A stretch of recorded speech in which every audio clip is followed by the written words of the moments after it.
অবরুদ্ধ গাজায় বসবাসরত প্রায় ২২ লাখ ফিলিস্তিনিদের মধ্যে ১০ লাখ বাসিন্দাকে লিবিয়ায় স্থায়ীভাবে স্থানান্তরের পরিকল্পনা করছে ডোনাল্ড ট্রাম্পের প্রশাসন। শনিবার যুক্তরাষ্ট্রভিত্তিক সংবাদ মাধ্যম এনবিসি নিউজের এক বিশেষ প্রতিবেদনে এ তথ্য জানানো হয়েছে।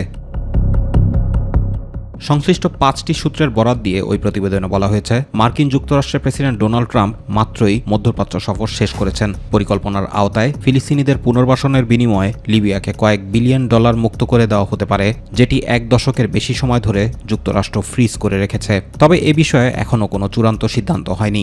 ইসরায়েলকে পরিকল্পনার ব্যাপারে অবগত রাখা হয়েছে বলেও জানিয়েছে সংশ্লিষ্ট সূত্রগুলো। এদিকে গাজায় দিন দিন বেড়েই চলেছে ইসরায়েলি আগ্রাসনের তীব্রতা। গত ২৪ ঘণ্টায় প্রাণ হারিয়েছেন অন্তত ১১৫ ফিলিস্তিনি। সেই সঙ্গে আহত হয়েছেন আরও বহু সংখ্যক। এক প্রতিবেদনে কাতার ভিত্তিক সংবাদ মাধ্যম আল জাজিরা এ তথ্য জানায়।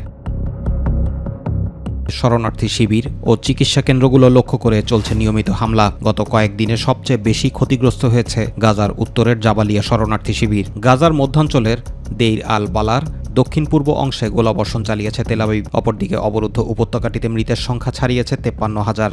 আহত হয়েছেন প্রায় ১.৫ লাখের মতো মানুষ, বলছে গাজার স্বাস্থ্য মন্ত্রণালয়। জুবাইর রহমান, মাই টিভি নিউজ।